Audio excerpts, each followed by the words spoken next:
man maa ngi wax rek pour vraiment dalal assemblée bi fi toog yëpp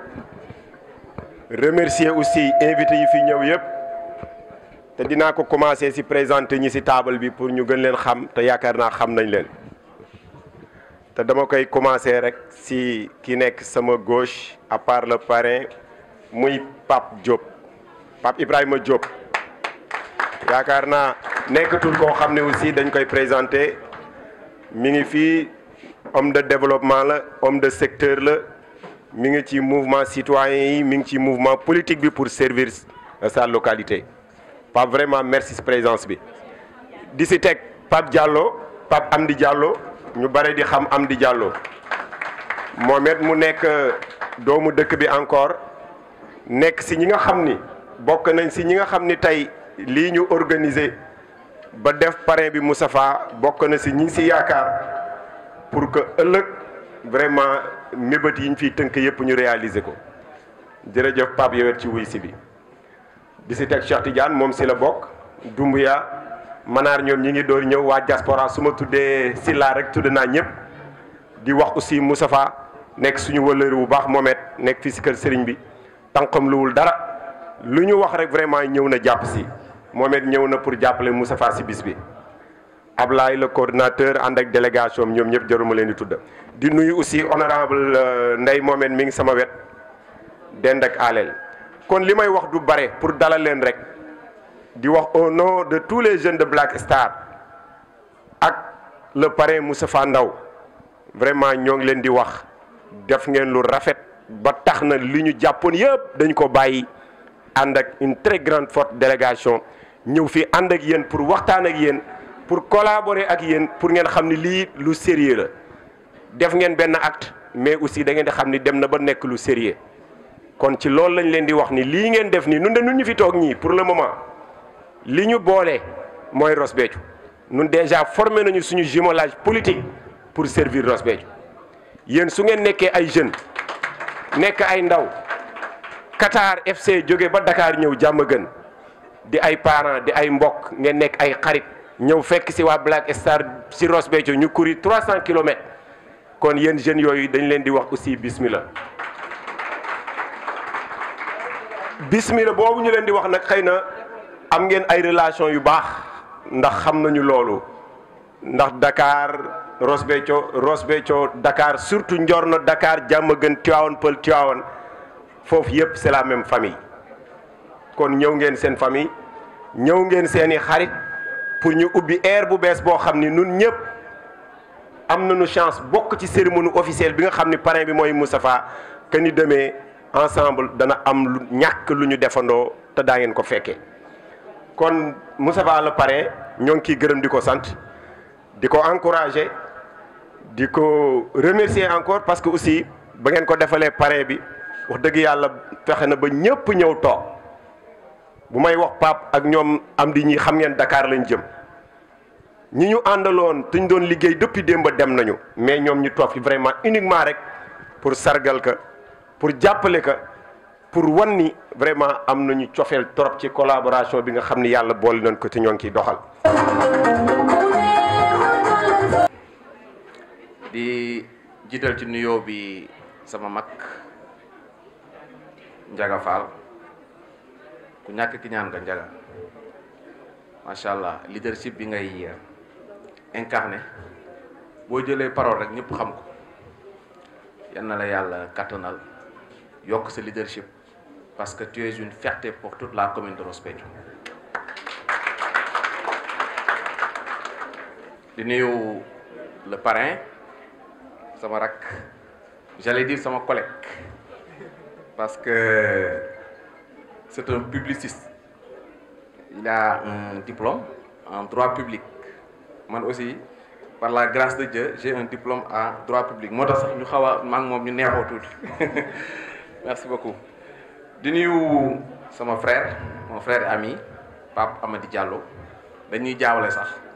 des fois dañ naan ma Pape Ibrahima Diallo des fois ñu naan ko Pape Amady Diop des fois nit ne ma Pape Diallo yow ma ne ko man du ma Pape Diallo man damay jaawale waaye sant yàlla yàlla ñuy gën di jaawale rek moo lay wax ne benn la ñun ñëpp ñoo dëkk Ross Béthio am le même objectif mooy participer au développement de la commune de Ross Béthio di nuyu ñi fi teew ñëpp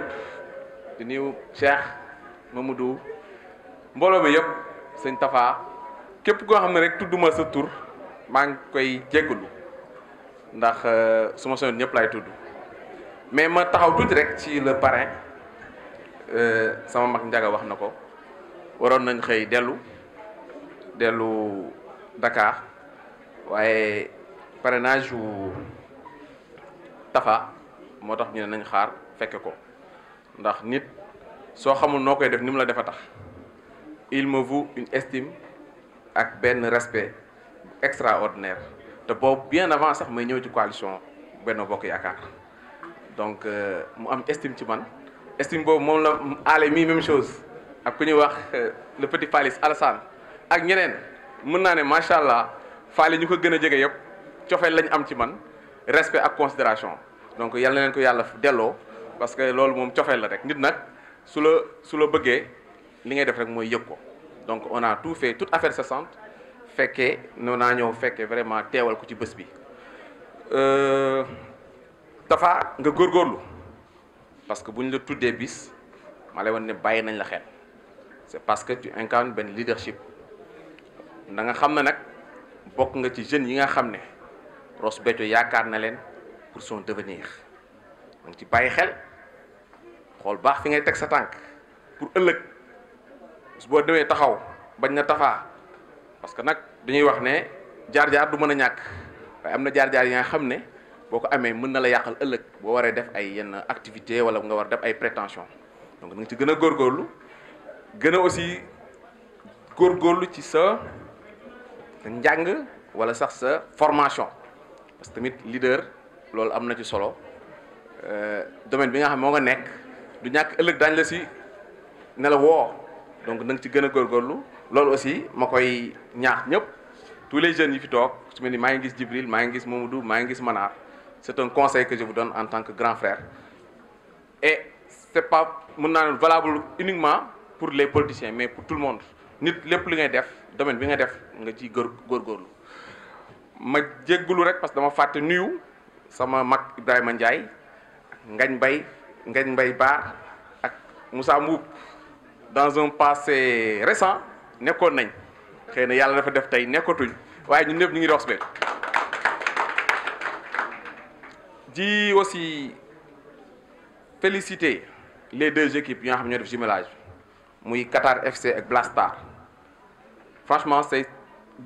parce que boo jëlee une équipe bu jógee Dakar ñëw jumelé ak une équipe bu nekk Ross Béthio plus de 320 kilomètres loolu mooy wane ne Sénégal benn la ça veut dire que tey Sénégal fi ngay nekk Ross Béthio wala nga nekk Kolda y a un maire bu nga xam ne mu ngi tuddoon Fabouli Gaye pourtant dëkkul Kolda ku nga xam ne Fabouli Gaye son origine xëy na feneen la mais loolu lu muy wane rek que Sénégal benn dëkk la donc c'est très important parce que boo gisee ma insisté si parce que dans un passé récent wax yooyu ñëwoon na fi mais lii day wane ne Sénégal benn la man tey mënoon naa dem Ziguinchor tey occuper un poste de responsabilité wala am ay prétention mooy wane ne ñun ñëpp ñoo bokk benn Sénégal dès l'instant am nga nationalité sénégalaise rek bépp benn la donc loolu ñu bàyyi ci xel donc vraiment di féliciter ci initiative jumelage bi di ñaan yàlla mu gën a continuer dem ci kanam di leen wax ne aussi Ndiaga peut-être évoqué ne ko comme dañ nekk ci coalition le gars le MC mi ngi wax waxu mouvement waaye yaakaar naa instant bi nii c'est la coalition moo gën a important donc on est dans le cadre de la coalition Benno Bokk Yaakaar di ñaan yàlla aussi yéene bu nga xam ne am nañ ko ci Ross Béthio yal nañu yàlla dimbale ñu mottali ko ci kanam ki nga xam ne mooy le candidat de la coalition muy monsieur Faly Seck donc ma bañ a monopoliser la parole maa ngi jégalu di les remercier di encore une fois di féliciter Moustapha di ko ñaanal plein succès pour la suite merci beaucoup. Merci beaucoup. Voilà. Population bu Ross Béthio ñu ngi nuyu ñi teew fii ci jotaay bi di jiital ci nuyoo bi suñu mag ki ñu jobatee pratiquement mën naa ne ci wàllu politique représenté actuellement fii suñu mandataire de monsieur Faly Seck je veux parler de monsieur Ndiaga Fall di nuyu le parrain Moustapha Ndaw di nuyu yeneen autorités yi nga xamante ni ñu ngi toog fii ci présidium bi. Je veux parler de monsieur Pape Ibrahima Diop, monsieur Cheikh Tidiane Wade, monsieur Mamadou Doumbia, monsieur Manar Mbaye ak ñeneen ñi nga xamante ni ñu ngi ci table bi. Bon li ñu naan ku lim juum xëy na du question dem leen di tuutal moo tax, mais bu ñu toppee di lim boo sàggunul kon mën nañ jël temps bi yëpp. fàttewuma Ablaye Seck mi toog ak ki nga xamante ni mooy suñu mbokk murid mi di Tafalou. di nuyu ñi nga xamante ni mooy waa Qatar FC ak waa Black Star, di beral sax nuyoo waa Qatar FC parce que ñoom dañoo def li nga xamante ni man dama koy tuddee un geste noble. parce que ay jeunes bu ñu jógee dëkk ak dëkk jógee ba Dakar comme ni ko Pape waxee def pratiquement 320 kilomètres ñëw seet seen yeneen i moroomi jeunes pour def un jumelage, yaakaar naa ne loolu c'est un acte noble. Et ce sont des jeunes vraiment engagés, et engagement boobu noonu c'est à l'image même du parrain qui est là. Moustapha Ndaw ku ko xam ni c'est quelqu'un qui s'active dans le développement, ki nga xamante ni ay activités yi jeunes di organiser chaque fois mu ngi ciy dugal loxoom, mu ngi ciy dugal dooleem di ci yëngatu. Parce que man su ma fàttalikoo la dernière rencontre bi nga xamante ni ñoom initié woon nañ ko ñoom ñu nekk au niveau de Bambey, mais il avait fait vraiment lu extraordinaire. Def na fa benn journée bu macha allah. ñun ñii man demoon naa fa ak d'autres collègues, mais quand même koo gis rek nga xam ni Moustapha il est toujours dans des actions vraiment nobles, parce que moom da ciy dem ba jeex. kon dañ koy féliciter, di ko encourager, di ko ñaanal. te aussi mu xam ni aussi franchir na benn étape, parce que tey jii nii bu yàlla dogalee tey jii nii ba ñu jël la di la parrainer, ay jeunes ñu jël seen initiative muy un parrainage, ñu jël ko teg ko sa loxo wóolu la ko, te am na ñeneen ñu la mag ñi nga xamante ni ñu ngi fii ci dëkk bi kenn jox la ko. kon dans ce cas am na loo war wan jeunesse bi de telle sorte que ñu am qualité boobu noonu ak yëg-yëg bi tax ñu jox la loolu. kon dis-toi que actuellement am na maintenant beneen facette, beneen kanam ba nga xamante ni moom nga war a wan cette jeunesse. Tu dois maintenant leur montrer que yoonu ndaw benn du gaaw, yoonu ndaw dafa bëri ay xaaxam wala ay jafe-jafe, waaye ku góorgóorlu rek da ngay persévérer. amul sax laq-laqal. àdduna bi métti na métti goo xamante ni fi ñu toll nii góorgóorlu gëm sa bopp. ku gëm sa bopp rek da ngay mën a réussir sa àdduna. y a pas photo. amul sax lu ñuy chercher de gauche à droite. kon donc visage boobu actuellement nii moom mooy li nga xamante ni moom nga war a mën a wan ndaw yi. man dama naan aussi jumelage bi rafet na. soo jëlee ay jeunes ñu jóge dëkk ak dëkk ñëw fekk seen yeneen moroomu jeunes ñu xëy toog toute une journée yendu saafonte, maanaam échanger peut-être des contacts ak peut-être des projets de futur, c'est bien beau. mais man dama naan toujours on est dans un monde qui avance, et dans un monde qui avance il faudrait que les gens avancent avec ce monde. C'est-à-dire il faudrait que au-delà de l'aspect jumelage proprement dit, maanaam booloo bi ñëw toog waxtaan bi, les jeunes s'intéressent à des projets d'avenir, à des projets de développement. Parce que man sama philosophie mooy organiser des manifestations c'est toujours bon, c'est toujours beau, mais il faut chaque fois prôner le développement ou bien aller vers l'avant. Aller vers l'avant mooy su ñu demee ba initier jumelage kat mën na ne kat on va tout faire pour que tey jii nii ci cadre jumelage bi ñu mën a benn activité ba nga xamante ni jeunes yi war nañ ci mën a gis seen bopp. ñu mën a benn activité ba nga xamante ni ëllëg ñi nga xamante ni ñoo nekk seen i gannaaw seen i rakk ëllëg du ñàkk ñoom ñu dem ba gis seen bopp. c'est-à-dire pour man c'est un petit peu ça le développement. waruñu toujours rek di yem ci ay activités folkloriques, mais toujours des activités qui incitent les jeunes à devenir des entrepreneurs. Parce que de nos jours loolu la àdduna bi laaj. àdduna bi dafa laaj actuellement une jeunesse engagée, une jeunesse entreprenante et une jeunesse bi nga xamante ni il est déterminé à pouvoir aller de plus loin chaque jour que Dieu fait. dama yaakaar ni su nekkee ni dañuy travailler dans ce sens rek bu boobaa incha allah rabbi mën nañu améliorer notre quotidien de vivre parce que monde bi ñuy dund léegi je le dis et je le répète, ce n'est pas pour les faibles. Il faut se battre pour réussir sa vie. Il faut se battre aujourd'hui pour vivre. Ce n'est pas évident. tey jii nii li nga xamante ni peut-être nekkoon na fi ay jamono au fil du temps am na yu bëri yi nga xamante ni day wàññeeku. Je vous donne un exemple tey jii nii boo jëlee par exemple zone bi ñu nekk muy la commune de Ross Béthio li nga. ñu ngi leen di nuyu yéen ñëpp ku si nekk si turam ak santam di jéggulu encore une fois si parole yi may jël fii ndax ne woon naa mënul ñàkk ndax wax dëgg yàlla samay kilifa ñoo fi toog ku mel ni Ndiaga Fall Pape Ibrahima Diop Pape Amady Diallo ñoom Cheikh Tidiane Wade sama grand frère Abdoulaye Seck ñooñ buñ fi nekkee tey man mii na waruma woon jël parole mais Tafa xam naa si mbaaxam ak respect bu mu ma jox moo tax mu ni ma naa jël parole comme mënul ñàkk nag bon ñu wax si lu mënul ñàkk tamit ndax Tafa dafa nekk nit ku nga xamante ne ni vraiment xale la si âge mais du xale si en termes d'expérience et du développement de sa communauté ndax Tafa nekk na nit ku nga xamante ne lépp lu muy dugg lu nekk rek din si dem ba mu jeex tàkk si suba maa ngi koy témoigner si seen kër di ko wax ay grande sœuram ni naa ma ni leen Tafa yàlla dafa ma jox cër ndax si lu muy dugg lu nekk dana ñëw woo ma laaj ma conseil ndax xam naa ni sax man ëpp ma ko xel si lu muy def mais dana ñëw laaj ma sama avis ma wax mu xool nu muy doxalee ak moom vraiment loolu mu nekk tamit cër bu nga xamante ne kontaan naa si trop te li nga ma jox noonu man tamit dama la ko delloowaat bu mu mat sëkk ndax le respect et réciproque beneen bi di rafetlu aussi tamit jumelage yu tey jii ndax lii day wane union comme suñu kilifa Fally Seck toujours si loolu lay woo nit ñi nu ñu booloo nañu nekk benn ndax bu ñu nekkee benn rek lu ñu song daañ ko mën a daan te nun tamit si loolu la ñuy nekk soxlawuñu ñuy wax kenn lu ñaaw nun si politique bii ñu nekk doo gis kenn ku nga xamante ne ni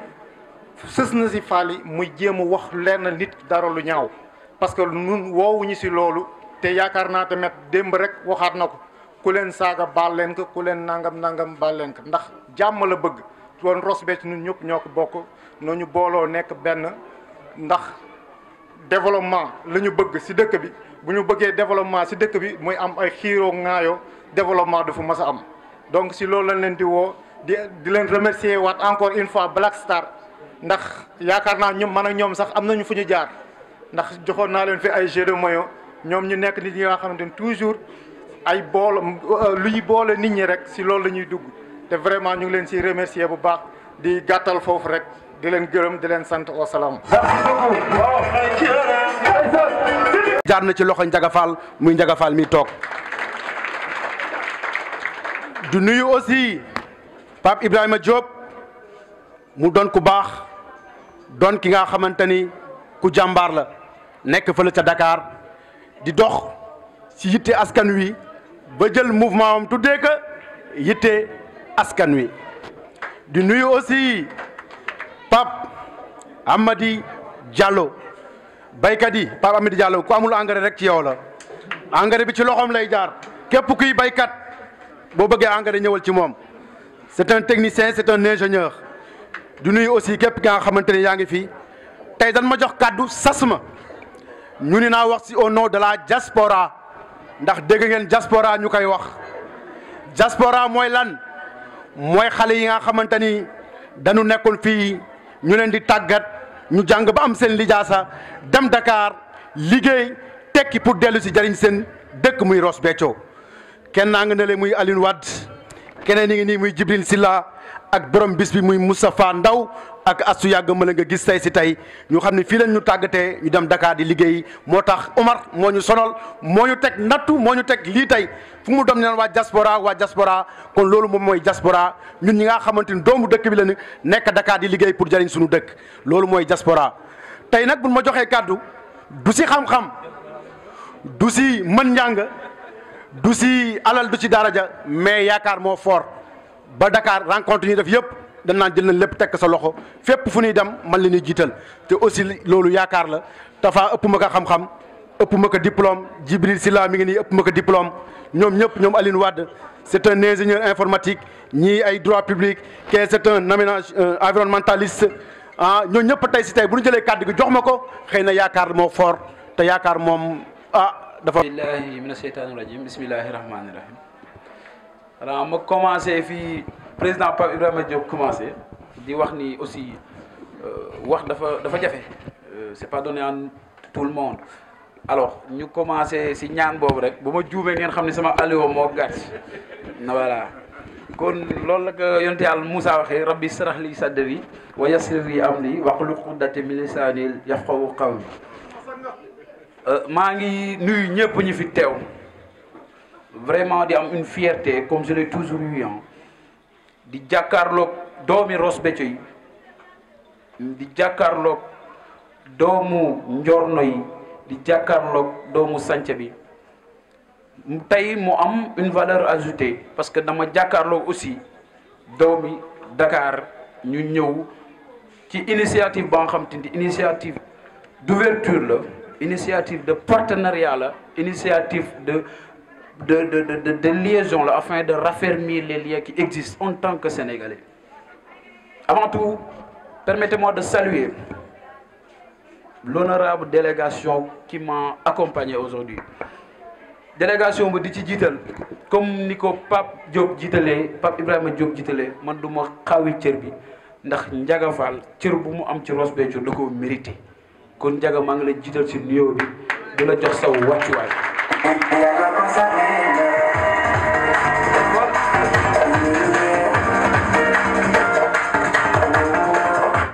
DJ maa ngi lay nuyu yow it voilà di ci teg suñu grand Pape Amady Diallo qui est un ingénieur européen qui est une fierté pour Ross Béthio yaakaar naa Ross Béthio bu amee ku mel ni moom xel dafa warul def lu dul dal kon grand Pape maa ngi lay nuyu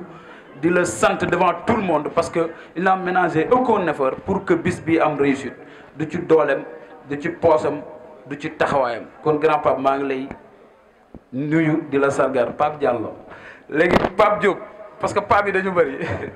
le président du mouvement Yitté Askan Wi mon collègue juriste publiciste ingénieur en développement local mu nekk beneen atu bu ñu nee ingénieur en développement local ñu jëm ci séances yi nga xam te c'est des séances locales kon ñun war nañu sant yàlla parce que on a les hommes qu'il faut pour booster rehausser le niveau de développement ici à Ross Béthio kon nañu santaat yàlla grand Pape Diop maa ngi lay nuyu di nuyu suñu coordonnatrice parce que coordonnateur boo gis am na coordonnatrice la lionne de Thiédem une femme battante bi nga xamante ni jàmbaar la fàqat ba nga xamante ni seetaanul wàcc dem ci dara muy Awa Ndiaye dañ ko waxoon sax mu waxaat si turu jigéen ñi mais dafa xam ni booy yi dañu war a dem football yi te dafa guddi di ci teg nday war a moom yi aussi muy la femme de fer de monsieur Ndiaga Fall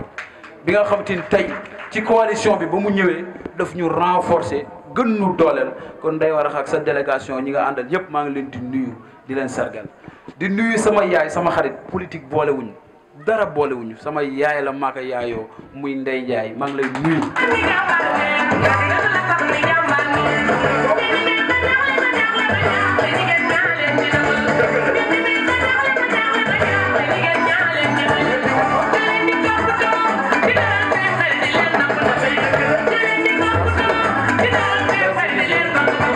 merci di nuyu délégation bi nga xamante ni ñoo nekk ci table bi di nuyu sama grand le président du diaspora monsieur Cheikh Tidiane Wade borom ay grand Cheikh maa lay nuyu di nuyu grand Doum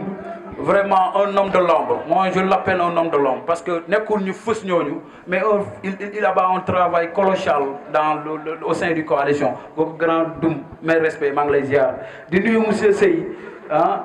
vraiment di un fidèle collaborateur Bey monsieur Bey oui un fidèle collaborateur un enseignant émérité di collaborateur Pape Ibrahima Diop maa ngi lay nuyu aussi di la jox sa wàccuwaay di ci teg grand Manar xam ngeen que c'est lui l'homme fort du DAGE di nuyu le président du COJER le secrétaire du COJER, le représentant des jeunes de Benno Bokk Yaakaar ou bien de l'APR ici à Ross Béthio monsieur Gora Gueye Gora maa ngi lay nuyu di la jox sa wàccuwaay du nuyu Djibi l'ami de Konamas borom diaspora l'ami du président Omar Seck Konamas maa ngi lay nuyu Djibi vraiment di la jox sa wàccuwaay bon di ci teg grand Tafalo muy nit ku disponible nit ku 2 heures laa ko woo ni ko Tafa dama am déficit auto parce que 3 véhicules moo fi nekk te nit ñi dañu kii mun ma xaar ma léegi à la minute qui suit mu dawal otom joxuma ko essence joxuma ko dara mu dawal otom ñëw pour taaral bés bi kon grand Tafa maa lay nuyu. di nuyu ki nga xamante ni Ablaye Seck jàmbaar ji nga xamante ni bu sacrifier jotee moom la ñuy sacrifier ndax lan mbokk la ci suñu candidat xarit la ci suñu candidat mag la ci suñu candidat muy Ablaye Seck. tey bañ ñëwee parole dama leen dindi leen Ablaye Seck parce que temps bi dafa gàtt moom mooy subir sacrifice bi parce que liggéey bi ci war a def yëpp moom moo koy def parce que Fall yi dafa jël yëpp tekk ci loxoom kon Ablaye Seck maa ngi lay nuyu di la sargal di nuyu sama jabar la dame de Ndoyen Bintu vraiment di ko nuyu di nuyu Aminata Dieng aussi suñu deuxième dame mi ngi si bis bi di nuyu Fakan notre ingénieur vraiment qui est un environnementaliste hors pair ñu war ko suivre muy organiser ay reboisement yëpp di dellu si dans le cadre du développement kon Fakan maa ngi lay nuyu di la jox si wàccuwaay di nuyu la dame de fer du mouvement ànd defar Ross Béthio muy Diall mooy suñu Aline Sitoé Diatta bu ngeen xamul loolu Diall Seck mooy suñu Aline Sitoé Diatta lépp luy bañ ba ca dem lëndëmee moo taxaw affronter autorité yi ni leen par force da ngeen di def éclairage public bu ko ñëpp jàppale woon kon tey ca dem mi ngi leer naññ Diall maa ngi lay jox sa wàccuwaay moom moo jiite les Amazones de Fally Seck muy initiative bu bees tax di nuyu Black Star man ak ñoom xew mi bu mu commencé ba léegi dañuy xuloo ba fin parce que yàlla moo ñu boole lu ma neex laa leen di wax su ma meree dama leen koy wax suñ ma meree dañ ma koy wax yàlla moo ñu boole ñun yéen xam ngeen man xam naa yal nañu yàlla lafal cet man loolu laa di wax di nuyu waa réveil yi di si jiital Talla Rawaan Sora Mbay ñoom ñëpp ngi fii tey taxaw jàpp si bis bi kon réveil FC maa ngi leen di nuyu di leen sargal Talla bi nga xamante ni tey moo jiite ci comité électoral Ross Béthio jeune Cëddem yi di ci def liggéey bu am solo ci collecté rassemblement wu 100 jeunes yi ñoo xam te ne moom la soxla pour suñu grande mouvance bi kon Talla maa ngi lay nuyu di ko toftali di ko jox rawaan suñu capitaine ASC di nuyu Baba le président de l'ASC Jàppo di bareel nuyu spécial sama waay dañuy xuloo di ànd man ak moom noonu ñuy dundee muy Bouna Bar le coordonnateur du Benno Bokk Yaakaar à Cëddem le grand Bouna le leader de Cëddem Bouna Bar maa ngi lay nuyu di la sargal man damay topp rek man moom daanaka du ma ci lenn voilà di nuyu waa Saraba di si jiital Farba Senghor ak Moustapha Cissé Lo muy Gora Bar ak vraiment Dira Sarr ñi nga xamante ni ñoom ñooy ay Farba Njaga ñu gëm Njaga mu neex ma lool maa leen di nuyu suba ba léegi ñu ngi kër ga di nuyu le président du conseil communal parce que tey bis bi nuyoo rek la benn message laa amaat pour def ko message boobu c'est exclusivement réservé à notre candidat Fally Seck kon ma terminer nuyoo yi de façon globale di si nuyu Aya Fall di nuyu Ahmed Fall Brayni maa ngi nuyu le président de l'ASC Mboyeen ñëw na fii muy sama grand Daouda sama xarit maa ngi lay nuyu di la sargal di nuyu sama waa ji Moussa Sow di nuyu sama waa ji Matar borom oto yi di nuyu ñëpp vraiment bëgg naa lim ñëpp mais damay bañ gars yi jéppi ma parce que gars yi dañu war a football yi yaa ngi dégg maa ngi nuyu sama jaam baara sama jaam nuyu naa la sargal naa la mais di am contentement vraiment ci bis bi di ko am ci sama boy yee ñoom Ibba ñoom Pape ñoom Abdou Khader waa Black Star Ibrahima yëpp maa ngi leen di nuyu waa Big Boy ñoom vraiment ñi ngi ne suba ba léegi remix boy suba ba léegi ñi ngi fi di nuyu sama groupe sama club muy Petit Réveil bi nga xamante ni ñoom gis naa seen taxawaay gis naa ñoom Modou ñoom Abdou Guèye vraiment ñu ñëw taxawaay bu rafet ñoom Mbaye Baar vraiment kontaan naa si yéen di beral fi nga xamante ni fa laa bokk parce que ragal fii te day xañ a wërsëg New Boys pur sang mooy wax ak yéen di nuyu sama gaay waa New Boys team New Boys di si jiital di ko teg si loxo Modou Seck soxor clé mi nga xam te tey mooy suñu président ñun depuis biig la woo boy réunion ba pare li ma ci jot a fekk instruction la leen jox daf ni leen je vous veux tous demain à 10h c'est king kon loolu du demande instruction la kon président maa ngi lay nuyu di nuyu waa New Boys yëpp di leen sant di leen gërëm di nuyu di beral nuyoo aussi foofu laay terminer si nuyoo yi sama gaañ sama xarit sama doomu ndey muy moom mooy Farba man may siisaloo muy ala accu l'homme de Ndiaga Fall ala accu sama doomu ndey démb tey ak suba incha allah ala accu maa ngi lay nuyu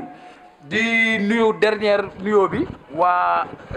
Ibrahima Ndiaye ak délégation bi mu àndal fii di waa Yitte Askan Wi buy wane ni vraiment ñun Yewwi Askan Wi c'est que man ñooñu dama leen bëgg a tudd Yewwi Askan Wi man bëgguma leen sax tudd mais foog nga tudd leen Ibrahima maa ngi lay nuyu ak sa délégation gis naa sama grand Iba sama grand jam sa nga xam may du ma ko may dara di leen wan ni lii message la parce que adduna amul hasard lépp lu am ci adduna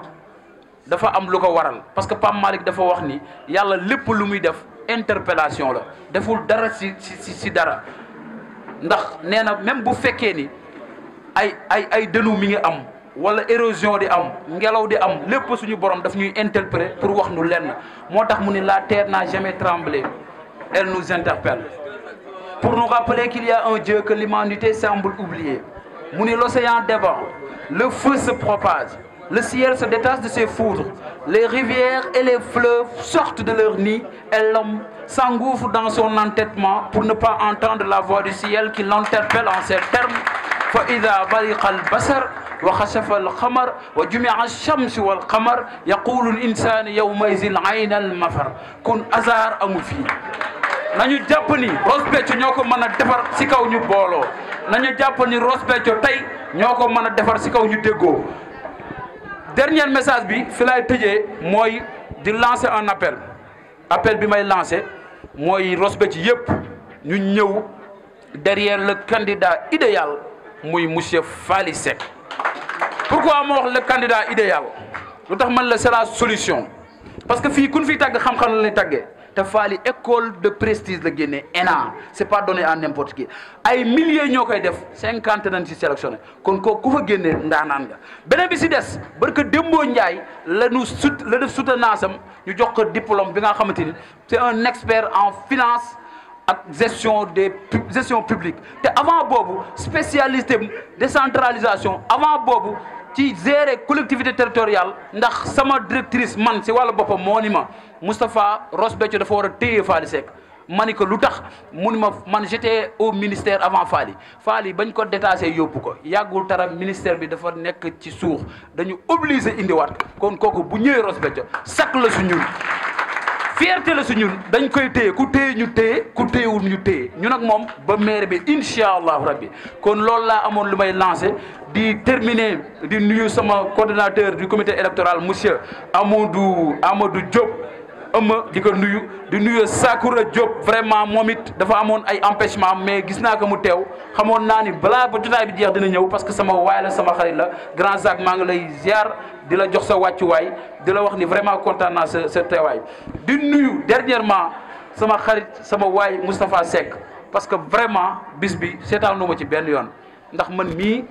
aw ma dara mais moom moo si jàpp ak sama gars yii toog fii waa diaspora beeg ñoom Pape Ibrahima Diop ñoom Ndiaga Fall ñëpp joxe seen weccit pour bis bi mën a am kon maa ngi sant ñëpp di gërëm ñëpp ku ma limul dama juum mais sama xel a ngi si ñëpp maa ngi big up grand Assane Sall di ko seen qui est un fidèle Ndiaga Falliste di gërëm ñëpp di sant ñëpp di leen wax ni rendez-vous bi ñu ngi koy joxe terrain parce que booy dañuy war a fubali mais encore une fois maa ngi renouveler sama fierté Aline Mbaye maa ngi lay nuyu wasalaamaaleykum wa rahmatullahi wa barakatu